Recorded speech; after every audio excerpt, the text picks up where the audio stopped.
What's going on, everybody? Welcome to another brand new installment of Renegades Reviews, exclusively here as always on the Casa D18 Studios channel.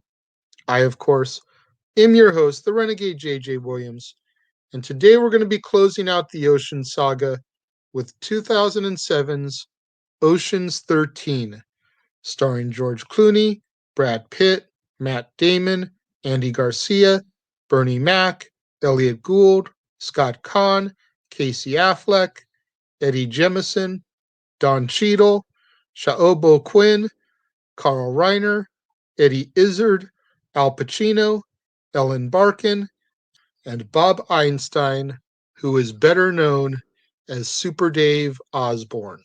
What's going on, everybody? Thank you for joining me here once again for another brand new installment of Renegades Reviews.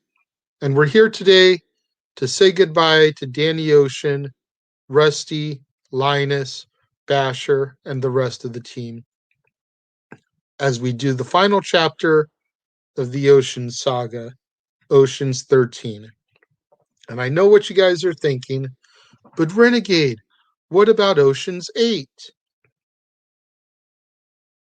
Maybe I will do Ocean's 8 at some point down the road. I do know that I am contemplating at some point doing a Sandra Bullock month, so it could easily be featured in there. I just wanted to stick to the trilogy, and then, of course, the original, which I did as a double feature day when I did the first installment in the trilogy, Ocean's 11. Ocean's 8, I haven't seen it yet, so I'm not going to say anything negative, even though I've heard a ton of negative things about it. I will reserve judgment of my own for such day and time when I do cover it. I'm just not covering it with this saga because it is not directly connected and part of the same story, at least I believe, as these three films are. Our film opens and the gang discovers that Ruben is in the hospital. Ruben had invested in building a brand new casino on the Las Vegas Strip with Willie Bank, even while Danny warned him against it. Willie is known for screwing over his partners, and Ruben was no exception. Willie has his thugs strong-arm Ruben into signing over his 50% share, leaving him with nothing. No stake in the casino, the money that he invested gone. Ruben leaves empty-handed all the way around. As a result, he has a heart attack, which leaves him bedridden. Danny goes to see Mr. Bank, and out of respect, he gives him a chance to make things right, due to the fact that Willie Bank shook the hand of Frank Sinatra, and in Las Vegas, that holds weight. It's another reason why I wanted to cover the original Ocean's 11, because Frank Sinatra and the Rat Pack held weight in Vegas. So the fact that Willie Bank shook Sinatra's hand has opened a ton of doors for him. So out of that respect, Danny Ocean gives him a chance. And when Bank refuses and renames the hotel that they were going to call the Midas to being called the Bank, Danny gathers his team in order to avenge Ruben by ruining Bank on grand opening day. The plan that the team comes up with has two objectives. Number one, prevent Bank from winning the Five Diamond Award, which is a prestigious award that only the greatest casinos and hotels get. And objective number two is to rig the casino games to pay out millions of dollars in winnings on grand opening night. Now, Saul is going to pose as the Five Diamond Reviewer, while Danny and the team treat the real guy just horribly. They get him in the worst rooms. They constantly bump his food reservations.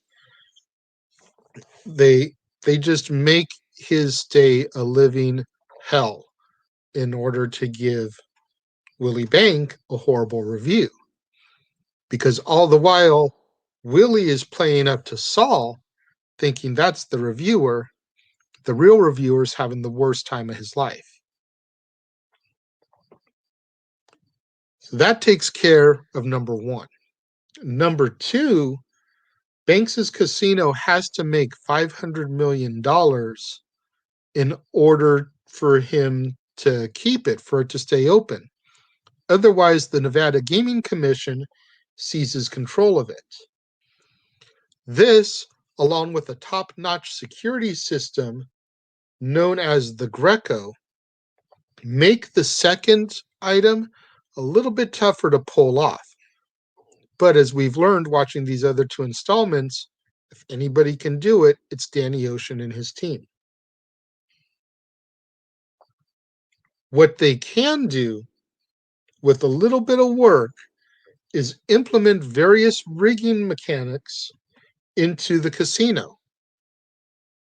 They also obtain a drilling machine to simulate an earthquake directly underneath the casino.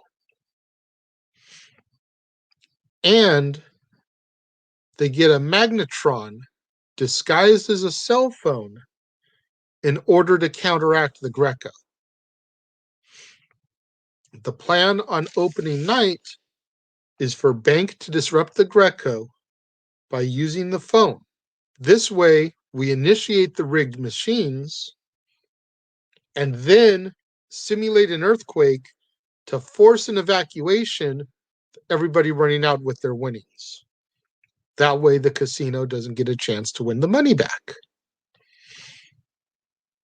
Unfortunately, just before the grand opening, the drill breaks down. Linus suggests that the team go to Terry Benedict for funds in order to replace the drill. Now, of course, at first, Danny wants no part of this. They've already dealt with Benedict twice. First when they hit him, and then they had to pay him back. But in a pinch, they know they don't have too many other options. So Benedict offers the funds, but he has conditions of his own. Number one, he wants a stake in the claim. Whatever they get from their winnings, he wants a piece of it. And two, he wants Danny's team to steal Banks's private collection of 5 Diamond Awards, worth over about $250 million. Linus goes and he gets romantically close to Banks's assistant, Abigail Sponder, in order to get close to the diamonds. While Benedict contacts the Night Fox, Francois Toulour, in order to intercept the diamonds. See, he's playing Danny's game, but he's got his own backup plan because he's already dealt with the Night Fox as well. On grand opening night, Danny puts the final part of the plan into action. He has FBI agents on his payroll arrive at the Bank Hotel and Casino and arrest his own man, Livingston, on suspicion of rigging the machines. By making this move, it allows them to replace the honest machines with rigged ones. Another agent goes in and he arrests Linus for switching the diamonds with fakes. And as the agent takes Linus away, it's revealed that the agent is Linus's father, who is also in on the heist. They try to evacuate from the roof, but Toulour intercepts them, takes the diamonds, and parachutes off the roof. Luckily, Danny anticipated this. Therefore, Linus never made the switch. Linus and his dad take off in a helicopter being piloted by Basher, which tears the case holding the diamonds from the roof, taking the real diamonds with them. The rest of the plan goes off as according to plan. They trigger the earthquake. The players evacuate with millions of dollars in winnings. And then Danny goes to bank. Admits that he did everything. And that he did it for Ruben, who you screwed over. Danny also tells Bank that he can't get revenge due to the fact that they have the same associates. And the associates like Danny more than they like Willie Bank. Danny also tells him that he can't go to the police due to Willie's own illegal activities. So Willie's in a pinch because there's nothing he can do about the fact that he just got hustled.